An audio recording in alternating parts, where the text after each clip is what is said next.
This is something I bought from Israel in an online auction, and it is the oldest book that I own now, and it's one of the most important. But before we get there, I need to explain to you why I bought it, and then we'll take a look at what's inside.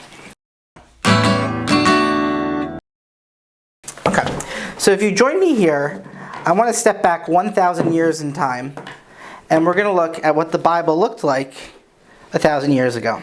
And so here we're looking at the Leningrad Codex, and the Leningrad Codex was from the year 1008. It was written in Egypt, and what we can see here, there are verses. If you can zoom in, I'll find you a nice verse. Right there's the end of a verse. It's not easy to see, but it's there. Verses exist. There are chapter divisions in the Jewish system, the Masoretic system, but it's hard for people to agree about them. Like there we have that big samach right there. That's saying this is a new chapter division, but they don't always add up or line up, so there were complications. So basically, 1,000 years ago, there are verses, but no verse numbers, and there are chapters, but no chapter numbers, and people can't agree on the chapters. Let's close this for now and fast forward about 200 years to Stephen Langton, the Archbishop of Canterbury. Imagine that somebody would make your image in a stained glass in such a beautiful way. Unbelievable. So Stephen Langton, the Archbishop of Canterbury, was apparently the first person to popularize a method of chapters with chapter numbers. And it's not entirely clear to me if he took them from the Paris Bibles or the Paris Bibles were following him. So let's take a look over here. What we have, this is called a Paris Bible. It's not necessarily written in Paris. And what you end up happening is in all this Latin Bibles, the Vulgate, in all these Paris Bibles, what you end up happening is chapters. Here we have XVI 16, XVI 17, XVI 18, and I believe this is Genesis. So what we have here are 3 different chapters in Genesis, and once this happened in about the 1400s, it became popular that you can say, oh, what's in chapter 18, and someone would know what you're meaning. Whereas in the Hebrew, it was never really fully translatable from one person to another. Okay? So let's see what this means in the year 1525 in the Great Second Rabbinic Bible. This, I just mentioned in the previous video, is one of the most important Tanakhs ever printed. It was really the Tanakh for 300-400 years. And let's kind of take a look at it. We have the outline from year 1525. We have the Hebrew text in the middle. And then we have rabbinic commentary and translation all the way around the side. That's why it's called the Rabbinic Bible. And here what we can see in the 1500s, a very simple idea that over here there's a little number. That's the Hebrew number for 9. This is chapter 9. So all of a sudden, Stephen Langton's numbering systems, which went to the Latin, are now in the Hebrew. And not just any Hebrew, the most important Hebrew text of the period.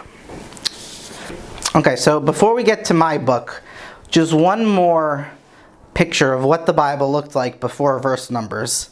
And this is really my favorite one. This is the Complutensian Polyglot Bible. It's one of the most important Bibles ever printed. It's phenomenal, it's majestic, and it's from the early 1500s. And let's take a look over here. So what we have is that right here, here we have chapter 3, or 8. It's hard to see, it's a little fuzzy in my printout. But what we have over here is a chapter marker.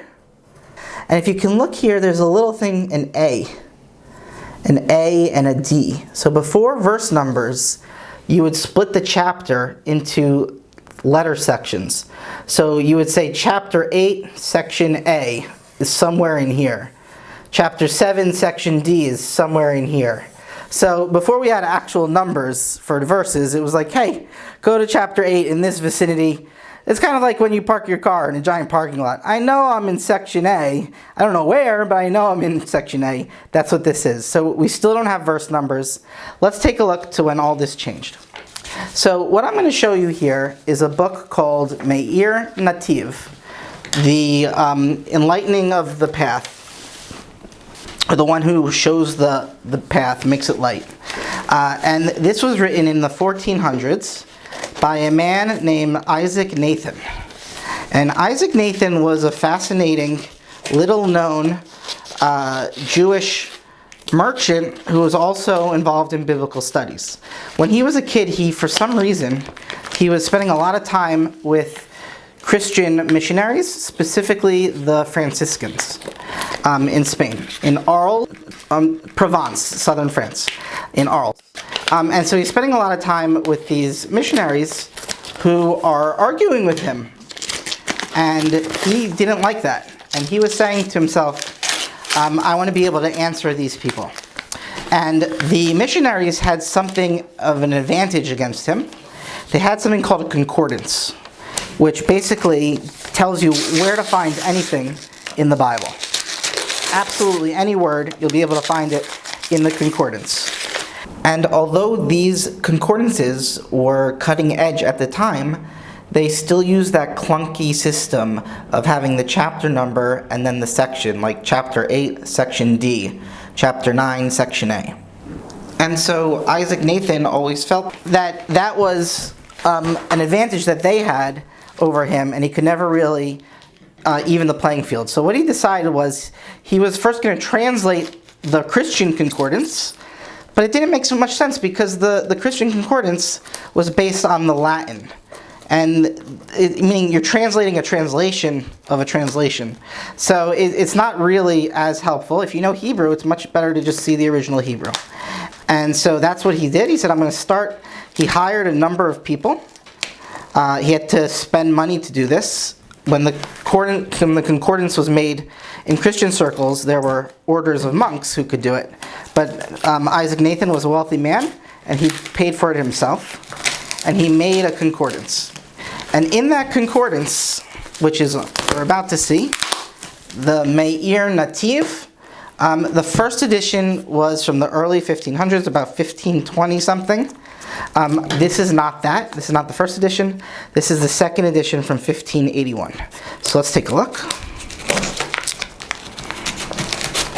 This is a very well-packed box. Maybe we'll speed this part up.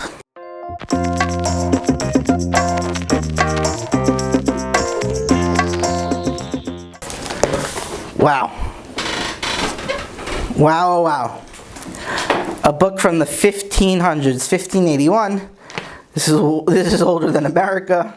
This is older than pretty much any modern country or new versions of countries. This is a very ancient book here, and it looks to be.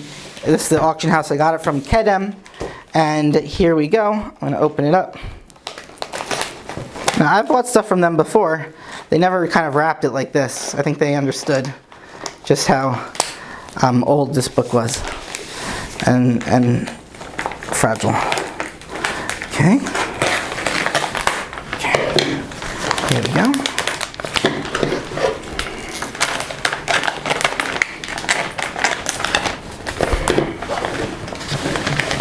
All right.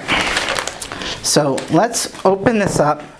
And wow, you can feel, come take a look at this.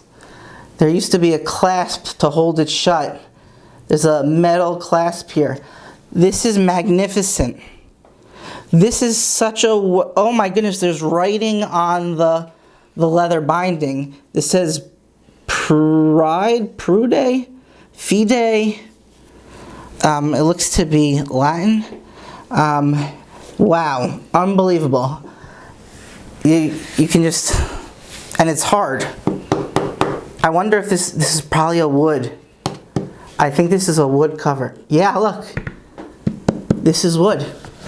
This is leather on wood from 1581. I'm already happy that I bought this. It wasn't like, you have to know a lot in order to like get something like this, so it wasn't, people weren't clamoring for it. I was able to get it at a respectable price.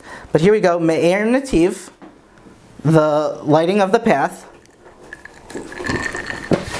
Hanikra Balaz, which is called in the foreign tongue Concordancias, concordance. So this is the concordance. And here we go. This is, here someone wrote it in 1581 is the year. Is it from Basila? You know, I could look at this and really, we can actually take a look at this. Here we have Orza verses on the side. Orza Rul Tzaddik, light is shown for the righteous. And here we go. All we have, it jumps right away. I think there should have been an introduction here that is missing, unless it's in the back. We can look in the back.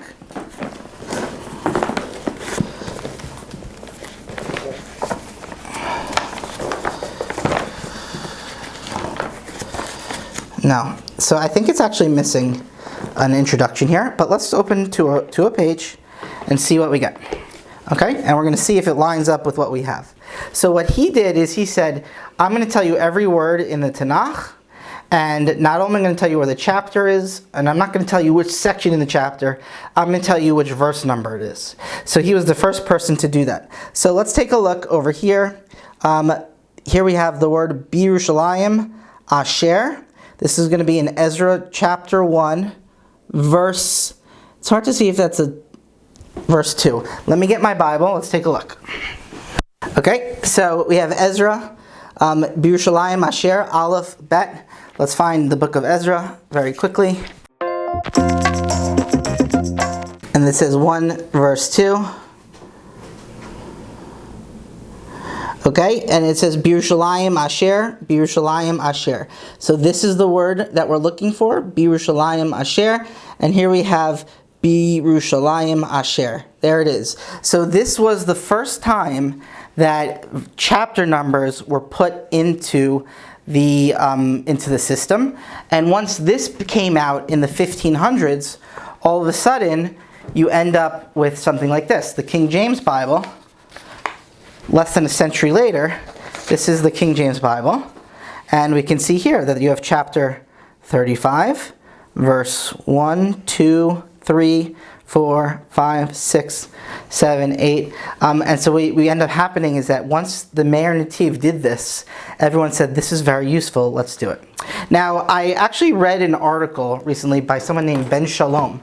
And he said that this guy, Isaac Nathan, who made this concordance in the 1400s, printed in the 1500s, the reason he did it, remember he was arguing with the missionaries? So his goal was to help people to respond to the missionaries quickly. And so he made this concordance. But the thing was, people who weren't arguing with missionaries on either direction still had great use for it. And the King James Bible and every Bible after, every Bible you have on your shelf or in your app or wherever is going to have the verse numbers. And if you ask yourself, where did the verse numbers come from? They came from the 1400s. A Jew who was trying in Arles to respond to Christian missionaries said, hey, I'm going to make a new concordance.